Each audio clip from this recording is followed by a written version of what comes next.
Well, thank you very much, everybody. It's great to be in this beautiful office. It never looked so nice. See outside how that's come out. Great. We make a lot of improvements to the White House. One of the things you should be looking for, because that's been totally redone. So we like to preserve the White House, and we're getting tremendous appreciate it. But we're here for a different reason. It's called Operation Summer Heat, which is an appropriate term in light of what we're doing. And early yesterday morning, I returned from the Middle East, where we celebrated a historic agreement to end years of suffering and conflict. Amazing. Every country came together. I mean, even the enemies came out and totally endorsed it. Everybody. I've never seen anything like it. Nobody's seen anything like it. And just as we are forging peace and stability abroad, we're also restoring peace and safety and stability at home. And you see that in Washington, D.C., maybe better than any place, because we got there, and within 12 days it was very good. And within 30 days, it's been as safe as any city in the country. It's been great. Took out 1,700 people, got them out. These are career criminals in many cases, and people that shouldn't have been allowed in by the Biden administration. Historically, the summer months have been a time when violent crime soar, as you know, but not under President Trump. Today, we're announcing the results of a sweeping law enforcement effort known as Operation Summer Heat. We were in many cities that people didn't know about. We kept it a little quiet, and it had a big impact, and you'll hear that in a second. But over the past few months, FBI offices in all 50 states made crushing violent crime a top enforcement priority. That's what they did, rounding up and arresting thousands of the most violent and dangerous criminals. And these are among the most dangerous and violent people in the world. They were allowed, in many cases, not in all cases, but in many cases, they were allowed in by a very foolish, actually stupid, open border policy. Just anybody could have come in. They emptied out their jails, their prisons, their mental institutions. They emptied them into our country. And the people behind me have done an incredible job, because if we didn't have that administration, it would have been so much easier. They allowed millions of people in this country that shouldn't have been allowed, including over 11,000 murderers, half of whom murdered more than one person. And many of them are gone now, or they're put in prison, because we don't want to have them come back. So we literally put them in our prison, which we don't want to do. But we bring them back to their countries. Working with state and local partners, the FBI arrested over 8,000 violent criminals during the course of this period. In major cities like in New Orleans, Nashville, we saw a 250% increase in arrests. And we really went after the bad ones. These include 725 individuals wanted for violent crimes against children and murderers. These arrests are in addition to the work of our historic federal task forces. That Make D.C. Safe Task Force has been unbelievable. I mean, the job they've done, it's incredible. And it's been so nice, because so many people, they're going out to dinner and they're having dinners. They didn't go out for 4 years. And now they're going out 3 times a week. Restaurants are opening. Restaurants are full. And usually that means a lot of good things. But restaurants that were closed are now opening up. And everybody's happy. It's nobody's ever seen anything like it, actually. And everybody feels safe. You can have a child walk right through the middle of Washington, D.C., and nothing's going to happen. We were losing more than one person a week in Washington. They're being killed on an average of over one a week. The Make D.C. Safe Task Force has been incredible. And the Make Memphis Safe Task Force is having very similar results. It's much earlier, but we've been there for a week and a half, but I'm hearing the results are pretty incredible, and you'll hear about that.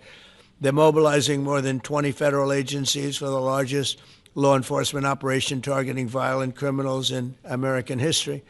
As a result of these efforts, violent crime declined nearly 20% nationwide compared to the same period last year, and it was the safest and most peaceful summer in 2 decades. And honestly, we haven't really even gotten going yet. If we didn't have to fight all of these radical left governors, we could have had Chicago taken care of, as an example. They had, in a short period of time, 4,000 murders in Chicago, and we have to listen to this man stand up and say that we're bad people. And the people of Chicago are walking around with MAGA hats. You have women, beautiful black women, walking around with MAGA hats. Please let the president in, and we don't care how he does it. They're not interested in National Guard or Army, Navy, bring them in, Marines, bring in the Marines. They just want the crime to stop. And more so because of the success that we had in D.C. I think if we didn't have that success, nobody would even believe it. So I want to congratulate all of the incredible law enforcement professionals joining us today, especially Attorney General Pam Bondi, who's terrific, Deputy Attorney General Todd Blanche, who is a fantastic legal talent. He really is. He's a great guy, too. And, of course, FBI Director Kash Patel. They have worked so hard on this and other things. Since the start of the administration, the FBI has arrested over 23,000 violent criminals, more than double the number arrested in the final year of the Biden disaster. The FBI has also destroyed or severely disrupted more than 170 organized criminal enterprises and gangs, 1,600 of the most violent gangs, and confiscated over 6,000 illegal firearms. And they've tracked down and arrested 4 fugitives on the most wanted list, 4 of the most wanted. Actually, 2 of them were the most wanted fugitives in the world. There's still much more work to be done, which is why the FBI continues to work alongside the Department of Justice, the Department of Homeland Security, and the Department of War to defend. And Pete Hegseth has been fantastic, by the way, on this too, on other things, but on this too, to defend law and order and combat violent crime, arrest illegal aliens, and make American cities the safest in the world. And when I campaigned, I talked about crime, but I never knew that we were going to get into it like we did. You know, I mean, I used to watch these cities with the murders. Chicago recently had one deal where they had 11 murders in one weekend, and they said, well, yeah, but it was a holiday weekend. They actually told me that was the reason, like it was okay because it was a holiday. It was Labor Day. These people are the worst. They really have to, they better, I tell you what, the people in Chicago and the people in places like that can be fixed. At some point, it gets to where you can't fix it anymore. It's too far gone. And we have some cities like that. But these are great cities that can be fixed. I'm going to be strongly recommending, at the request of government officials, which is always nice, that you start looking at San Francisco. I think we can make San Francisco. There's one of our great cities 10 years ago, 15 years ago, and now it's a mess. And we have great support in San Francisco, so I'd like to recommend that for inclusion, maybe in your next group. You'll get great support. Every American deserves to live in a community where they're not afraid of being mugged, murdered, robbed, raped, assaulted, or shot. And that's exactly what our administration is working to deliver.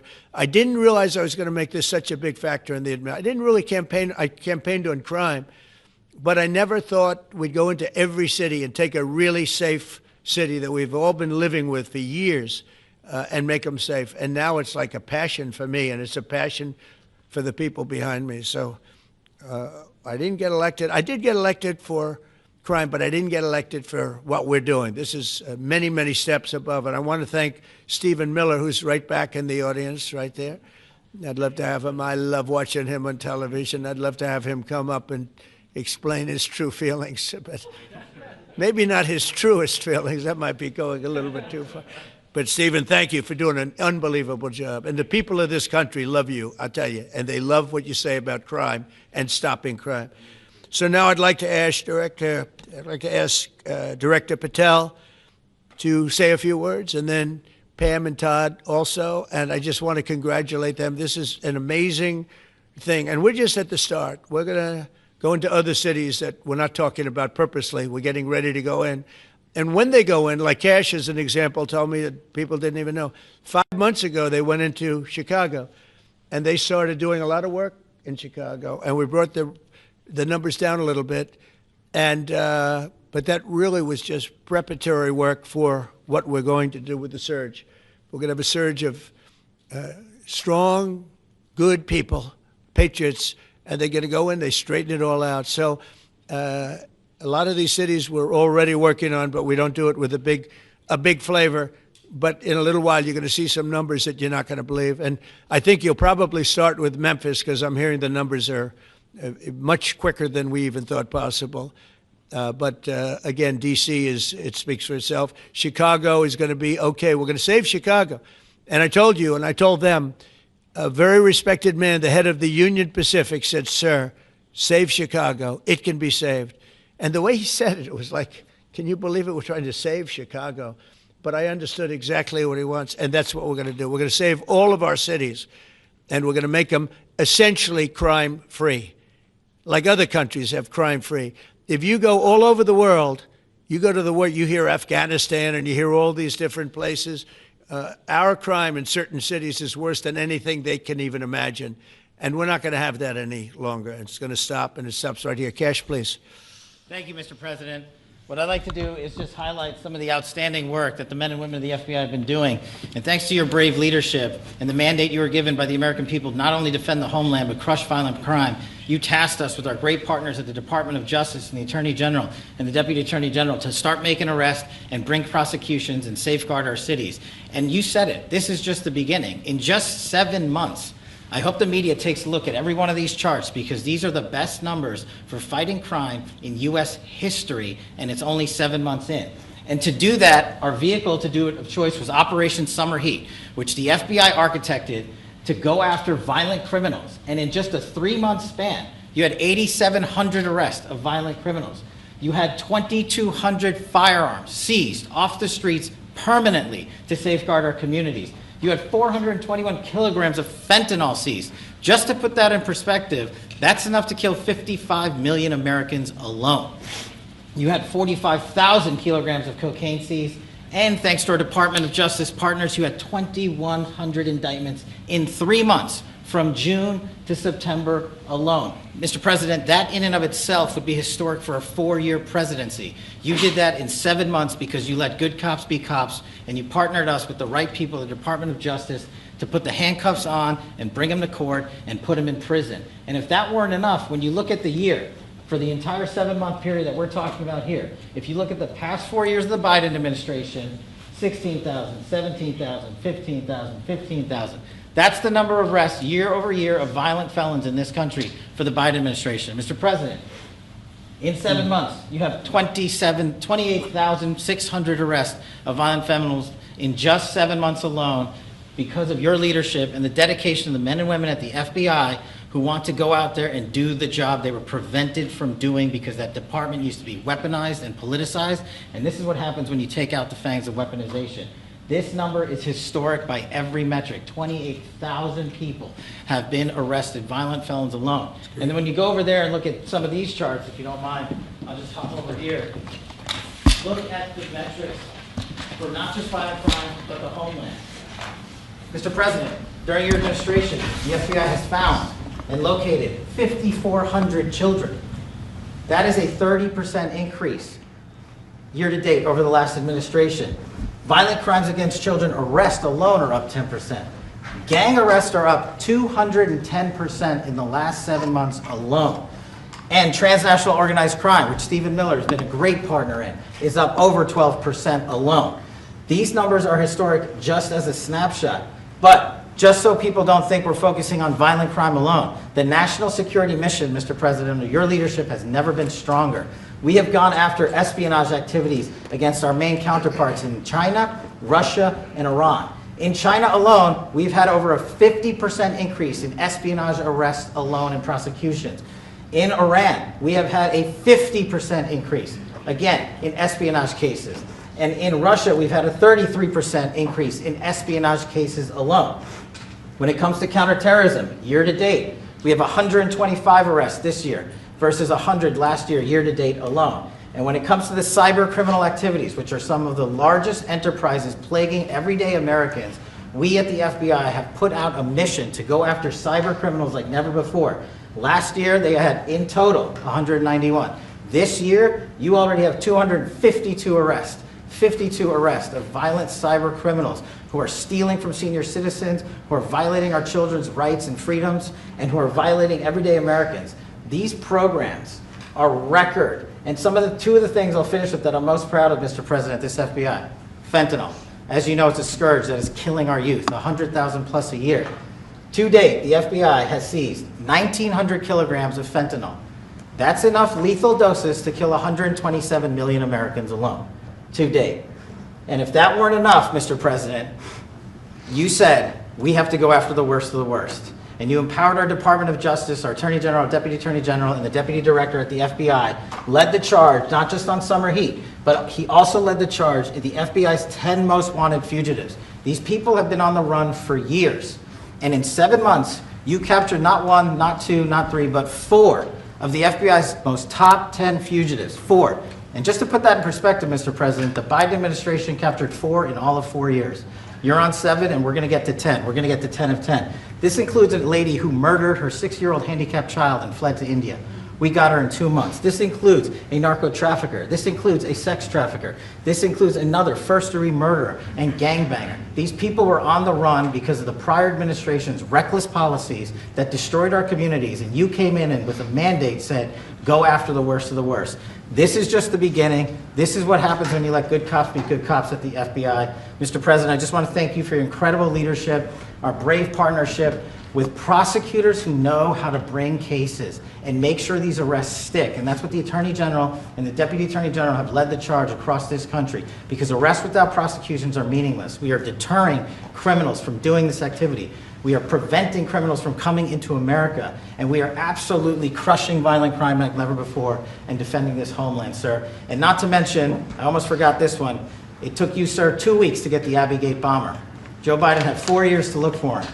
You got him in 2 weeks, thanks to the interagency effort by the FBI and the CIA, went to Pakistan, and now 13 brave warriors who were senselessly murdered because of the disastrous Afghanistan withdrawal. They have justice, their families have a peace of mind, and we're going to continue to find the others, Mr. President. On behalf of the FBI, sir, I just want to thank you. Thank you very much, Chris. Great job. Very good. Very impressive.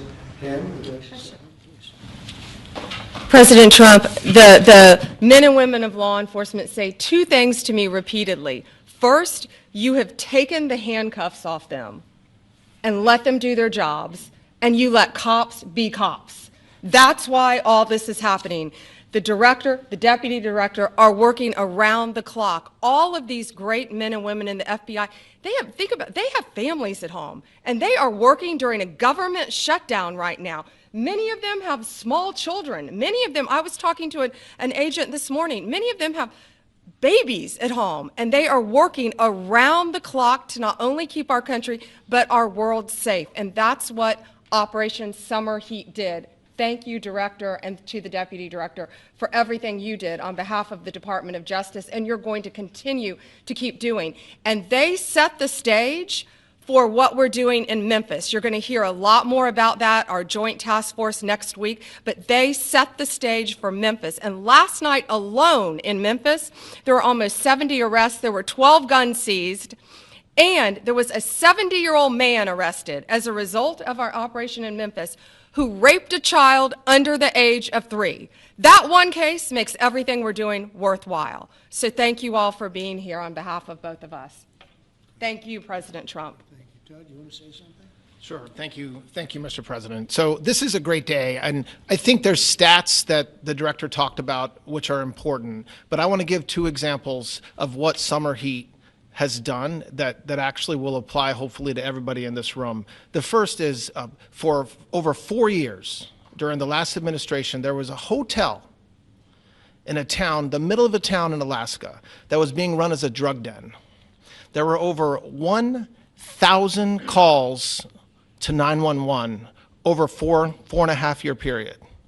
There were multiple violent crimes, drug dealers, overdoses, and murders at this one hotel, ruining a community. Summer Heat went in there, it's not only arrested all the participants that were controlling the hotel, but seized the hotel.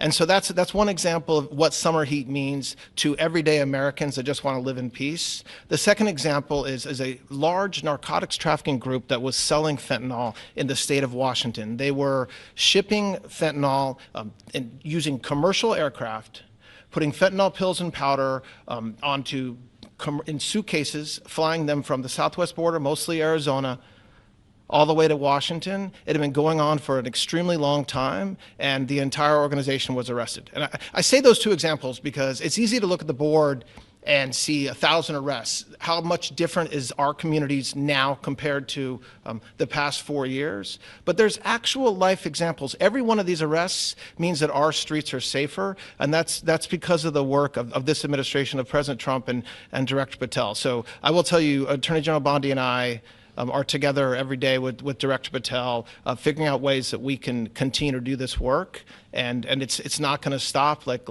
the Attorney General said, and like the President said, this is just the beginning, or phase one, or a start, whatever you want to say, but it will continue on. So thank you, Mr. President, and thank you very much, Director Patel. And Mr. President, just one last thank you from the men and women at the FBI.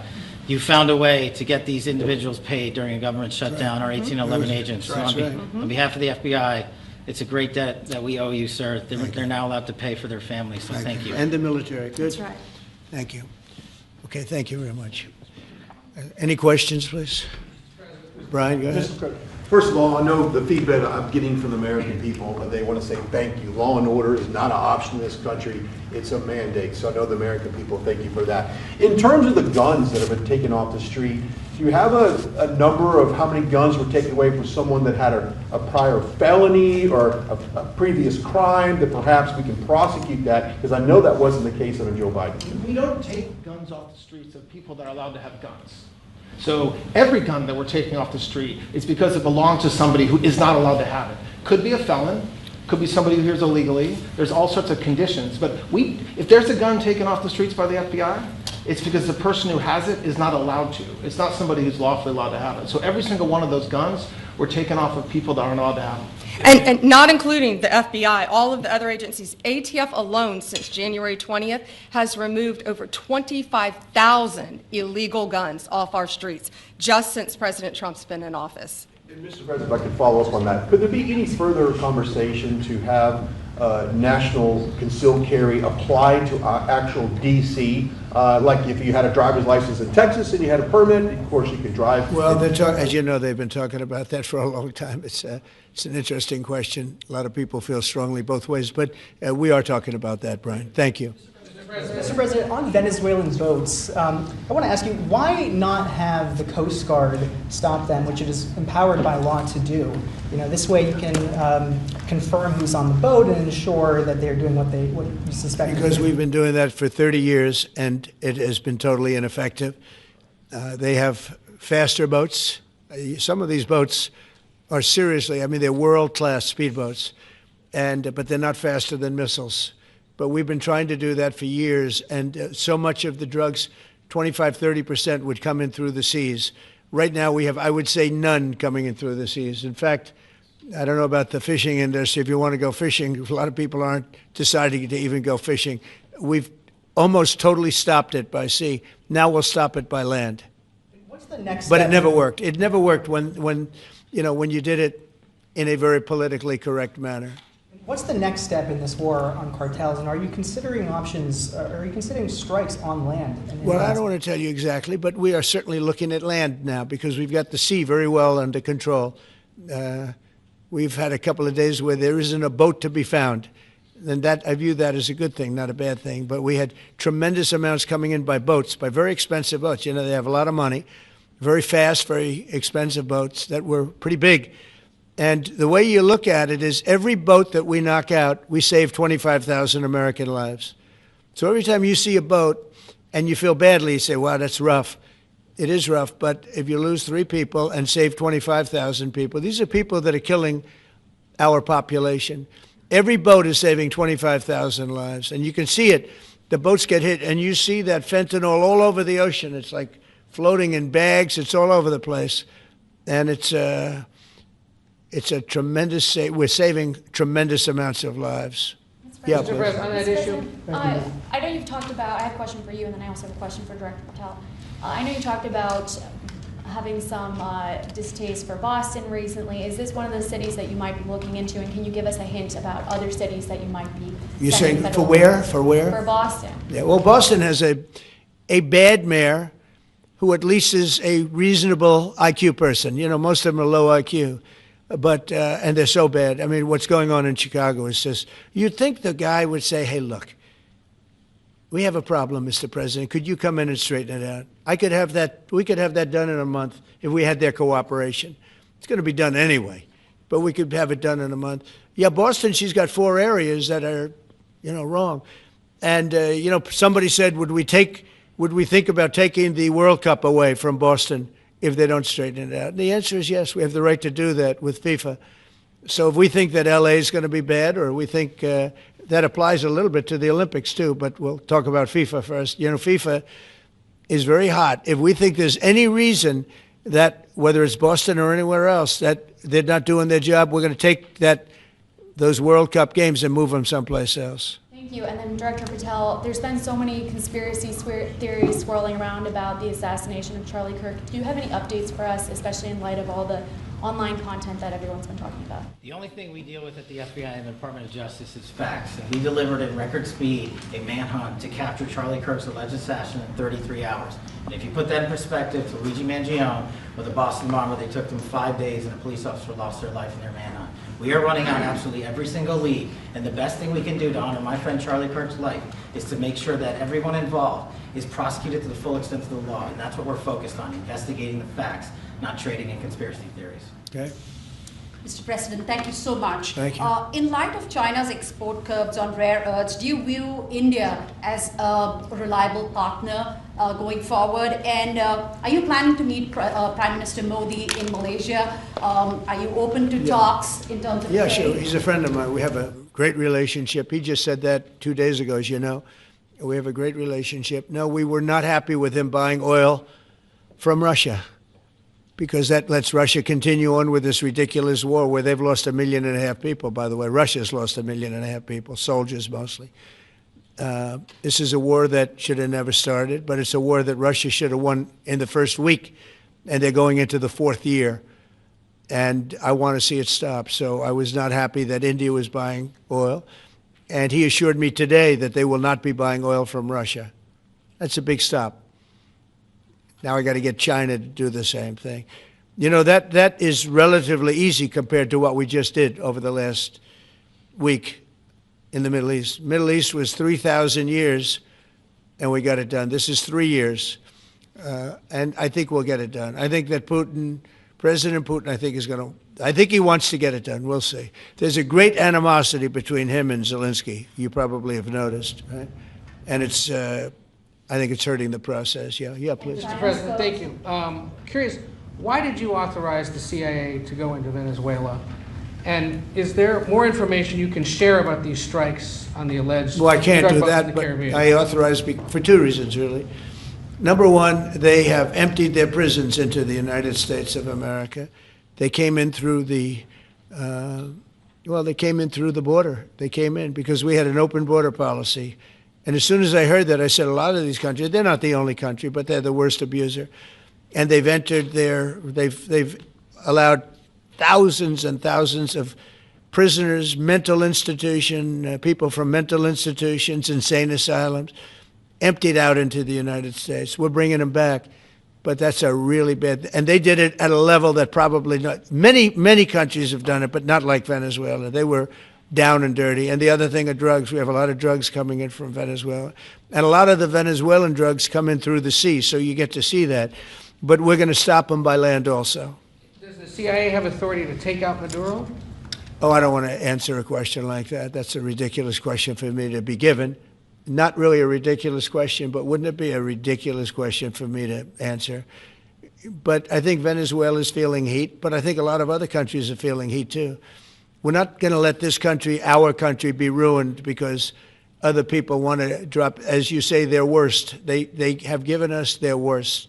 They've loaded up our country with prisoners, with mentally ill people that are seriously ill, criminally ill, and we're not going to take it. And so, I mean, it's just one of those things. And I can tell you, we've taken care of the sea. There's nobody, and we're watching. We're watching. And if we see it, we'll save it. Yeah, please. On the ships, though, sir, there are Republicans and Democrats up on the Hill concerned that in the briefings they've gotten about those attacks, they're not necessarily getting information about who was on them and what exactly was on those ships. Can you ensure that but they are given information that they were loaded up with drugs, and that's the thing that matters. When they're loaded up with drugs, they're fair game. And every one of those ships they're not ships, they're boats, they're speedboats.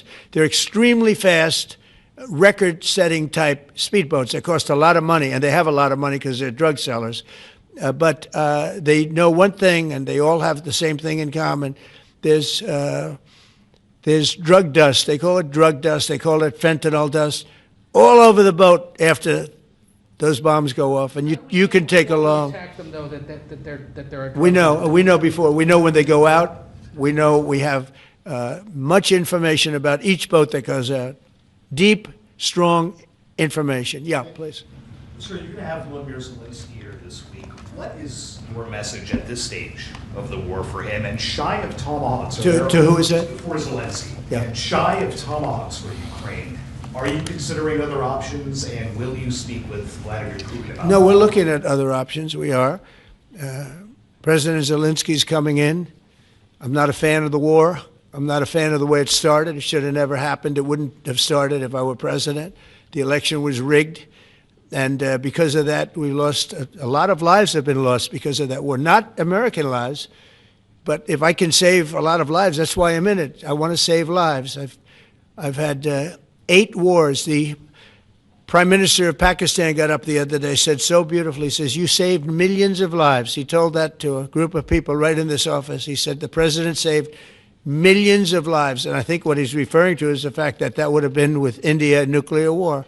That was getting very close. You know, 7 planes, they don't talk about it, but 7 aircraft were shot down. In fact, we have the new ambassador to India right here. They're well represented. You better represent us, not them, okay? But Sergio's going to do a great job. He's going to do a great job. But no, we'll be talking about the war with him, and we'll be talking about, I mean, they want to go offensive. I'll make a determination on that, but they would like to go offensive, you know that, and we'll have to make a determination. Can I follow up the question? Given you have the FBI Director and Attorney General here today, Jim Jordan has asked Jack Smith to appear into the House Judiciary. You mean deranged, Jack? He's a deranged individual, yeah? He's asked him to... Well, they should. I'm surprised it takes so long. You know, we're talking about violent crime. What about the crime against a political opponent? That's what we have to talk about, too. Jordan would like to understand the full extent to which the Biden-Harris Justice Department weaponized federal law enforcement. What do you think the committee will find out, Mr. Smith? I think it was the worst weaponization of a political opponent in the history of the world, let alone this country. And I hope that everybody's, you know, they're involved in it. I'm not. I'm the one that had to suffer through it and ultimately win. But what they did was criminal. Deranged Jack Smith, in my opinion, is a criminal. And I noticed his interviewer was, I think that was Weissman. And I hope they're going to look into Weissman, too. Weissman's a bad guy. And he had somebody in Lisa, who was his puppet, worked in the office really as the top person. And I think that she should be looked at very strongly. There was tremendous criminal activity having to do. If we don't have fair elections in this country, we're not going to have a country. And I've said it from the beginning, fair elections and borders. And we need also fair press, because if you don't have fair press, it's very tough. And we've got the strongest border of anybody. Nobody has a border. We have a border where the numbers just came out again. You saw 0 people came in illegally. Now, we do take people into our country legally, but 0 people. But, you know, you're talking about a different subject. You're talking about political crime. They have committed massive political crime. I hope they're looking at Shifty Schiff. I hope they're looking at all these people. And I'm allowed to find out. I'm allowed to, you know, I'm, in theory, the chief law enforcement officer. But I have a very good, talented group. This is about something else. But I hope they're looking at political crime, because there's never been so much political crime against a political opponent as what I had to go through. They raided my house in Florida. It was an illegal raid. I have a lawsuit that was doing very well. And when I became president, I said, I'm sort of suing myself. I don't know. How do you settle the lawsuit? I'll say, give me X dollars, right? And I don't know what to do with the lawsuit. It's a great lawsuit. And now I won. It sort of looks bad. I'm suing myself, right? So I don't know. But that was a lawsuit that was very strong, very powerful. They raided illegally my house in Florida, Mar-a-Lago. They went through the drawers of my young son. They went through all of the cabinets and drawers of the First Lady. She walked in, she said, wow, what happened? Because she's very meticulous, and this wasn't so meticulous as she looked into the drawers and she saw everything a mess. What they did against a person that just got out of office. And then you look at these corrupt people. You look at Hunter Biden. You look at the signature. As an example, the Europen. I just signed so many different things. An admiral, a four-star general. I'm signing them left and right, the commissions. And by the way, I want to compliment John Thune and also Mike, our great speaker. But John Thune, all of a sudden I'm getting these things by the hundreds. I was getting one every 2 weeks.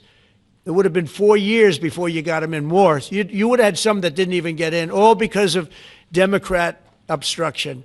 So John Thune did a great job. I must have signed 200 into the administration. We're just about caught up. It's amazing. And so compliments to John. He had to do some things that were very tough to do that he didn't want to do, but he was forced to do it by the Democrats. And as far as the shutdown's concerned, this is a Democrat Schumer shutdown. And he's trying to do it to get relevance back into the party because he's a loser. I've known him all his life. He's always been sort of a loser, but an intelligent one. But I think he's losing IQ points with time. I think that happens. I hope it hasn't happened with me. I know if it did, you guys will let me know about it very quickly. Question on violent crime, sir. Here in D.C., a judge has given the two teenagers that beat up ex-Doge staffer Big Balls probation. It's incredible. And no jail time. Is this justice? Jeanine Pirro is doing a fantastic job, and she is beside herself because you have these radical left judges that they beat the hell out of this guy. And there was many people against this one guy who was really trying to protect his girlfriend. He didn't want to hood it over the door but they really beat him up badly. That just happened, right? Yeah. Wow, that's terrible. I think the judge should be ashamed of himself. That's a big problem. You know, they can do their job, and then they go into a court, and the people are protected by these, I don't know where they come from. Where do these people come from? Where do the judges come from? I want to compliment on behalf of Pam and Todd and all of us because, Cash, I think that Jeanine has done a fantastic job. And the case I heard was like flawless. It's a flawless case. They have them on tape. They have everything. And then a judge gives them a little probation. These are rough guys. And they're young. And if that happens, they're going to grow up. They're going to be real bad. They're going to cause a lot of problems. Yeah, please. Go ahead. So, Sergio Gore has just gotten back from India. What were the conversations like with Prime Minister Modi and the other? I think they were great. He reported to me that he's a great man, you know. Modi is a great man. That he loves Trump. Now, I don't know if the word love, I don't want you to take that any different. I don't want to destroy his political career, okay? But you have to understand, I've watched India for years. It's an incredible country. And every single year you'd have a new leader. I mean, some would be in there for a few months. And this was year after year after year. And my friend has been there now for a long time. And he's assured me there will be no oil purchased from Russia. I don't know, maybe that's a breaking story. Can I say that? Would you say? There will be no oil. He's not buying his oil from Russia. It started. You know, you can't do it immediately. It's a little bit of a process. But the process is going to be over with soon. And all we want from President Putin is stop this. Stop killing Ukrainians and stop killing Russians because he's killing a lot of Russians. Again, it doesn't make him look good. It's a war that he should have won in 1 week, and he's now going into his 4th year.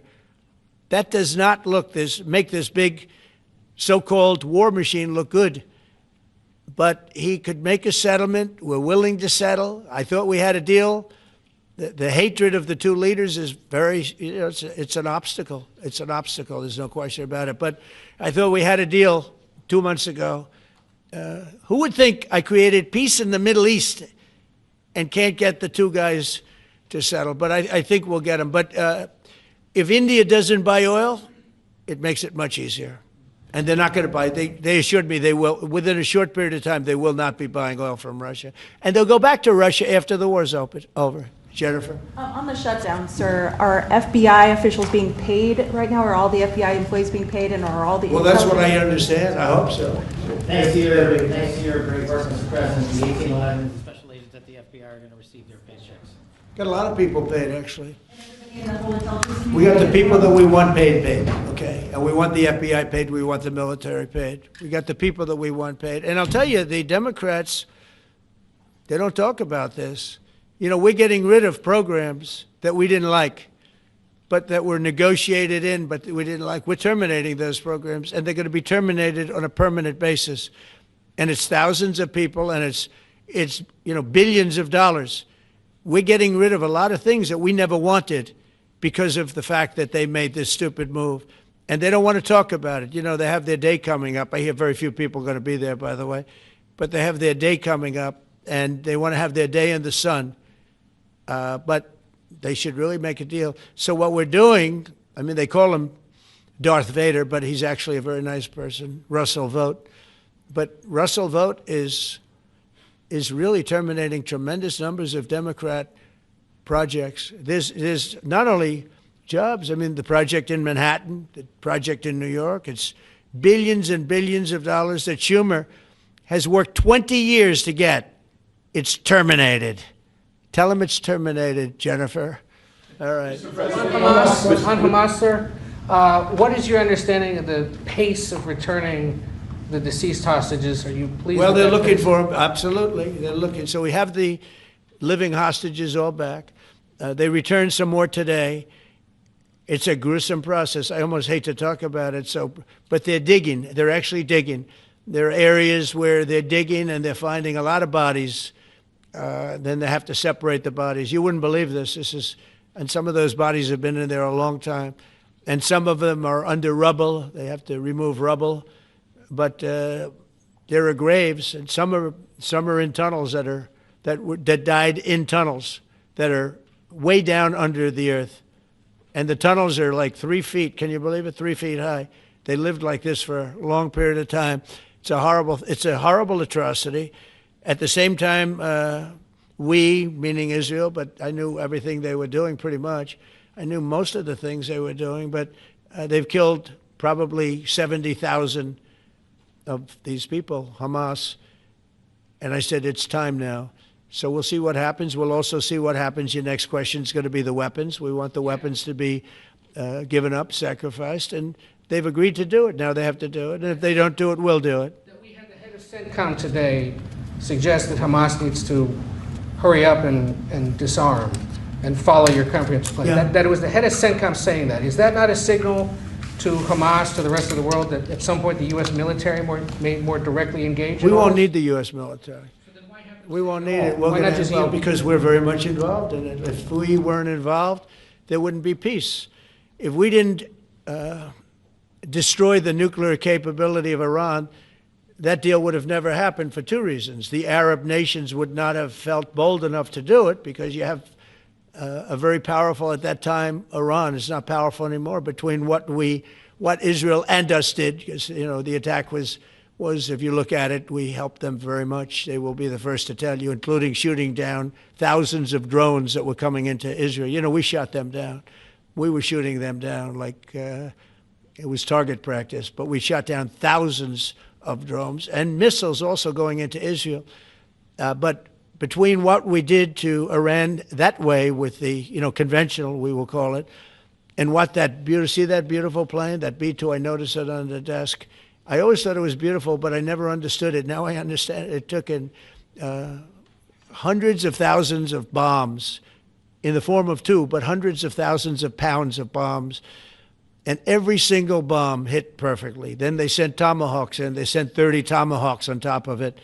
And that was totally, CNN said, well, maybe it wasn't as bad as Trump said, because I said obliterated. Obliterated is not a strong enough word, actually. And you saw the Atomic Energy Commission came out and said the word obliteration is very, very, think of it. They came in under potential fire. They entered Iran airspace late at night, in the dark, no moon. The moon was low for a reason. What time we picked it. You couldn't see anything. And they hit every target, and they weren't hit. Nobody saw that plane. That plane is stealth. Nobody saw it. The problem with that is it may be stealth today, but tomorrow it won't be. And we just ordered about 20 brand new B-2 bombers. It's unbelievable as a weapon. I know Putin, when I was riding with him in Alaska, we passed a lot of them. And he said, that really did the trick. I said, yeah, it did. It's amazing, the flying wing. it's a, See no reason for the U.S. military to get involved in Gaza. no, I don't see that. No, I think we're going to handle it very well. We'll be helping Israel, but we have other countries that are now. You know, we signed, many countries signed, and many of those countries relatively are very strong military powers. And Hamas has no support. See, Hamas had the support of Iran, and now Iran says, don't get us involved. The last time they got them involved didn't work out too well. So they used to have the support of Iran. Today, Iran they're trying to survive. You know, when I heard the reports 2 weeks ago, Iran's looking to build a nuclear weapon, I said, don't worry about it. They got a lot of things they want to do before nuclear weapons. I said, the last thing they want to do is a nuclear weapon. It didn't work out. And if they did a nuclear weapon before they got even close, that site would be attacked and it would be wiped out. Yeah. Mr. President, you're meeting with President Xi in a few weeks. Yeah. If you can't come to an agreement or a deal at that meeting, are we in for a sustained trade war with China? Well, you're in one now. Look, we have 100% tariff. If we didn't have tariffs, we would be exposed as being a nothing. We would have no defense. You know, they've used tariffs on us, but we've never had anybody sitting in that chair that felt the need to do it. And they've allowed us to be $37 trillion in debt, et cetera, et cetera. Tariffs are a very important tool for our defense, for our national security. If we don't have tariffs, we're not going to have national security. As an example, if you look at Pakistan and Iran, I told them I was in the midst of negotiating a trade deal with Iran, and Pakistan was going to be in line. And because of tariffs, they all want to negotiate much differently. We're making a good deal. And then I heard that they're shooting at each other. And I said during one of my conversations, are you guys going to go to war? Two nuclear powers. We are thinking about, I said, here's the deal. You go to war, I'm going to put a 200% tariff. I'm going to stop you from doing any business in the United States. I said it to both of them.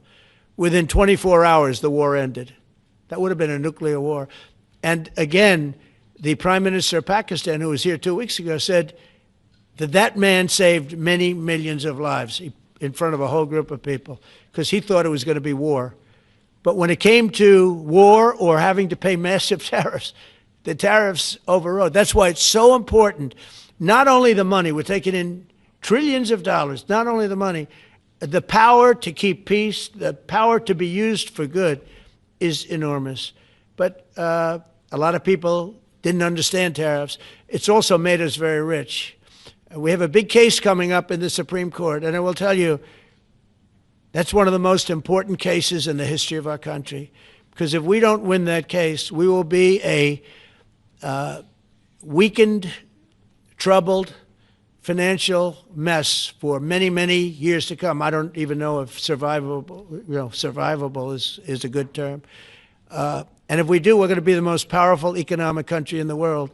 And all we're doing is using them as a defense against what took place for many years. China would charge us tariffs. It was incredible, but we weren't allowed to charge. And we're allowed to do whatever we want. We just had presidents that didn't want to do it for whatever reason.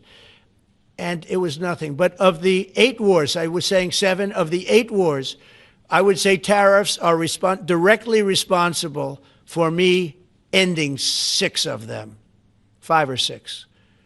Without the tariffs, you have wars raging all over the world. With the tariffs, other than Russia, we have no wars out there.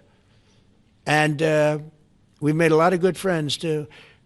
Tariffs are so important to our national security. If we don't have tariffs, we don't have national security. Our country would suffer a level that, because they're used so strongly on us. As an example, the European Union, they won't take our cars, they won't take our agriculture, they won't take anything, but they send their cars in, Mercedes, BMW, Volkswagen, by the millions. We don't send any cars. They don't take them. They were tariffing us out. Agricultural products, they don't take our agriculture. They want their farmers to do it. I understand that. But it was very unfair, and they were tariffing our product. They're keeping out by using tariffs. And we didn't use them, but I used them. And now we made one of the great deals with your $650 billion they pay us. And we've evened it out. It's really a good thing to see. And You have to understand, they've all signed. Japan, South Korea. I mean, South Korea, $350 billion up front. Japan, $650 billion. And they've all agreed to it. They're all happy. But before, it was a total ripoff. And if we don't have the use of tariffs, we have no national security. This country will have no financial security, will not have national security. And the people that brought the lawsuit are people that are aligned with foreign nations that are now being treated fairly as opposed to just ripping us off and ripping us asunder. So, but if we are not allowed to use what other people use against us, there's no defense. It'll be a disaster for America. That's why I think I'm going to go to the Supreme Court to watch it. I've not done that, and I had some pretty big cases. I think it's one of the most important cases ever brought, because we will be defenseless against the world. Okay? You'll go to the tariff case? Did you have one? Yes, please. Thank you, Mr. President. I want to ask you about the Georgia Senate race. I know it's very early, but there's several Republicans in that field that are vying for your endorsement. A lot of good people in that field. Yes. I know all of them, actually. I haven't made a decision on that, but you have some very good people in the Georgia Senate race. Well, Governor What Trump else? has endorsed. No, I know, the governor has, and he's spoken to me about it a lot. He likes that candidate a lot. And I understand that. I haven't made a decision yet. But I'm following that race very carefully. I think it's very important for Georgia to get a real senator, because the senator they have now is a horrible senator. He allows all the crime, all the borders. You have open borders. I mean, his whole philosophy is a disaster. That's not representative of the people of Georgia. I know the people of Georgia. I won Georgia 3 times, but they say twice. Okay, I won it very big the last time. And I won it big the first time. And I won it big the second time, but we had criminals that didn't allow, I mean, I hope they're going to go into that. I hope they go into the votes which are being stored in Fulton County and take a real look at those votes, okay? Because I won it the second time, too. But I know Georgia very well. I love Georgia. Those people are great, and they deserve a good senator, because the man they have now is a weak, ineffective person. Okay. New Jersey and Virginia. President, I wonder what you make of By the way, you won Georgia 3 times. Just Yeah, I agree. Do you agree with me? I And do. he's the media. For someone that He's the media. spends a lot of time in Georgia, I believe you won that. Yeah, okay. I really have a question about You know, the word believe isn't strong enough, right? Yeah, You I know. there you go. It's true. I know I won, too. We have the great Newt Gingrich. Newt, you agree with us? Good. Otherwise, I'd have him dismissed immediately from the room. You know, his wife, as you know, is becoming an ambassador to a great country, Callista, so congratulations. And we're going to take a picture. And the only reason I'm doing it, he speaks so well of me. He said, I'll go down as the greatest president in history. And then he blew it. He said, I'm not sure if I put him above Washington or Lincoln. So I'm not that happy about that, dude. I've got a question about the weaponization of the DOJ. The media often says your department is weaponizing the DOJ. Yeah, that's the opposite. It's the opposite. Todd, you represented President Trump and probably the greatest weaponization of the DOJ by Alvin Bragg. You know firsthand, if you can describe what you saw under the Biden administration and how they weaponized the DOJ. Well, I mean, I think it's hard to describe what happened in those last 4 years against President Trump. Alvin Bragg, a local prosecutor, his office staffed by somebody from DOJ. Jack Smith, picked as a special counsel, staffs his entire office with DOJ prosecutors. And then there are countless things that happened, all in writing, most of them on the docket, that require no explanation except a complete abomination of the place that the Attorney General and I run now, and Director Patel. So when people talk about this department weaponizing, it's embarrassing. Because there's no scenario in which you can look at what we're doing, restoring justice, doing the right thing in every single case, and say that that's weaponization, and yet remain eerily silent about what happened for the past 3 years. I mean, you read these articles and giggle, because it cannot be true that people really think that what they did to him, not once, not twice, I'm still counting 3, 4 times, but we're the ones that are weaponizing. So this man is not weaponizing the Department of Justice. We're not weaponizing the Department of Justice. It's the opposite. I mean, and also, nobody questions what I'm saying because it's true, because we all lived the past 4 years. So listen. They never want to bring up the details, but I watch the fake news, and oh, he's weaponized, and he wants to send them to prison. He wants all these. They indicted me like 5 times. I took a mugshot. Who would have thought it turned out to my favor? Because it was a good shot. But I had to take a mugshot. It's right out there on the door. New York Post, front page of every paper in the world. I had a mugshot. They wanted to send me, nobody says that. They say, he's acting very, very tough. He's acting unfair. Let me tell you, if they've been nice to anybody, it's to those criminals, because they are so good having to do with all of the things we're talking about today with violent crime. But if anything, I think this Justice Department has been so respectful of the law, because the other Justice Department, with Rita or Lisa and all of that scum, real scum, what they did to the political opponent of a guy that has a seriously low IQ. Now, in his case, it was low based on his career, but it got real low, okay? It was descending rapidly. But what they did to go after his political opponent is legendary, worse than any third world country, banana republic. And what we're doing is nothing. Are you kidding? Nothing. They write stories. Why aren't they doing this?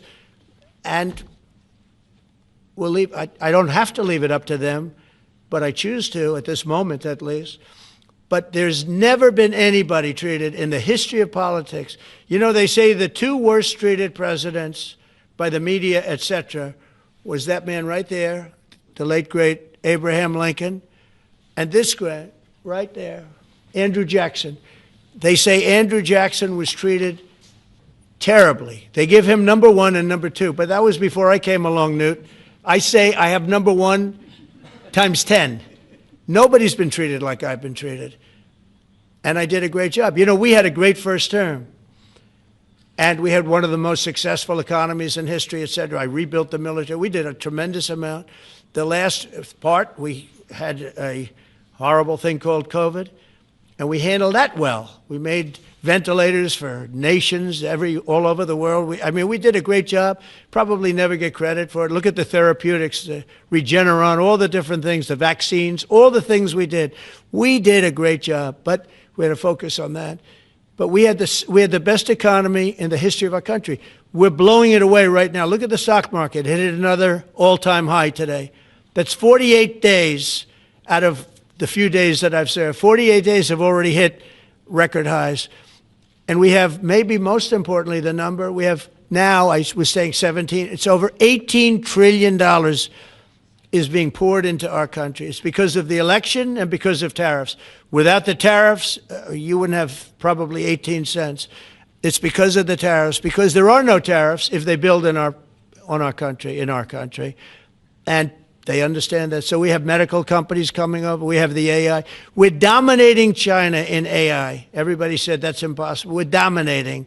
I'm letting these massive plants build their own electric generating plants. They're becoming utilities in addition to everything. Maybe they'll make more money with that, who knows? But they're building their own electric because we have an old grid. You wouldn't be able to do that. And we're dominating China. We're dominating with AI, which seems to be the new big thing. That's the new internet. That's the new whatever. So we're very happy with the job we're doing. I'm very happy with the job they're doing. But when you tell me about attacking a political opponent, there's never been, and I'm a legitimate opponent. I watch my son. He's got the #1 best-selling book now. My son, Eric, is a wonderful kid. That guy spent so much time with subpoenas. He got more subpoenas than anybody in the history of our country. Think of it. And he's an innocent, good boy. He's a good kid. He's always been a good kid. All of my children are good. They went through hell. My children went through federal grand juries on a hoax. Think of it. You have Adam Schiff and Hillary Clinton and others make up a hoax and then wanting to so they know it's a hoax, and they go before the press, say Donald Trump Jr. will go to jail because of what he's done with Russia. I'll never forget, I get a call from my son, Don, and he said, Dad, I'm being accused of something with Russia. I don't know anything about Russia. He didn't know anything about. Think of it, how bad they are.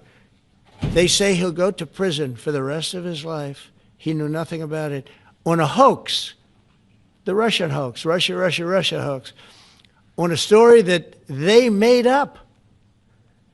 And they made it up in order to explain why Hillary Clinton lost an election that she lost by pretty good numbers. The second one, actually the second one was even better, but the third one, this one was too big to rig. It was just too big to rig. They would have rigged. They tried to rig it. But think of it. They want to send my children to jail, but they were after Don in particular.